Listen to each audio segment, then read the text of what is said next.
দেশের প্রবীণ রাজনীতিবিদ তোফায়েল আহমেদ আর নেই। ইন্না লিল্লাহি ওয়া ইন্না ইলাইহি রাজিউন।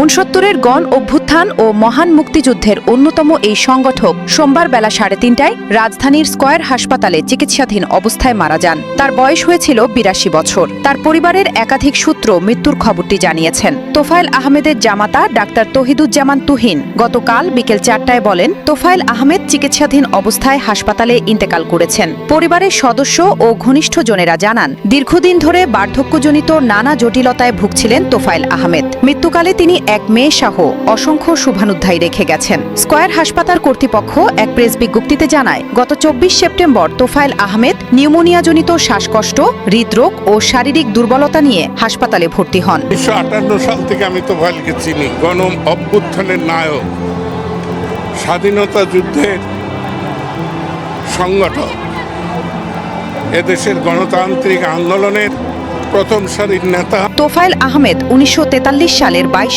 অক্টোবর ভোলা সদর উপজেলার দক্ষিণ দিঘলদি ইউনিয়নের কোড়ালিয়া গ্রামে জন্মগ্রহণ করেন। ১৯৬৭ থেকে ১৯৬৯ সাল পর্যন্ত তিনি ঢাকা বিশ্ববিদ্যালয় কেন্দ্রীয় ছাত্র সংসদের ডাকসু ভিপি ছিলেন। ৬৯-এর গণ অভ্যুত্থানে নেতৃত্বস্থানীয় ভূমিকা রেখে দেশজুড়ে পরিচিতি পান তিনি। ১৯৭০ সালের নির্বাচনে মাত্র ২৭ বছর বয়সে তোফায়েল আহমেদ পাকিস্তান জাতীয় পরিষদের সদস্য নির্বাচিত হন। তিনি ৯ বার সংসদ সদস্য নির্বাচিত হন। একাধিকবার মন্ত্রী হিসেবেও দায়িত্ব পালন করেছেন। তিনি আওয়ামী লীগের বর্তমানে কার্যক্রম নিষিদ্ধ উপদেষ্টা মণ্ডলীর সদস্য ছিলেন। যেদিন দেখতে এসেছিলাম শুধু ২ বার ডাক দিয়েছি যে দাদা ভাই এভাবে ২ বার ডাক দিয়েছি, উনি আমার দিকে তাকিয়েছেন, এইটুকু। আর তার সাথে আছে আর টাকাই নেই।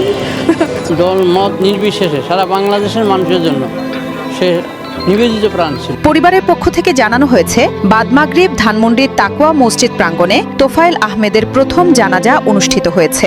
এছাড়া আজ মঙ্গলবার নিজ জেলা ভোলাতেও তার জানাজা হবে। এরপর নিজ গ্রামে তাকে দাফন করা হবে। নিউজ ডেস্ক, চাবকা টিভি, চট্টগ্রাম।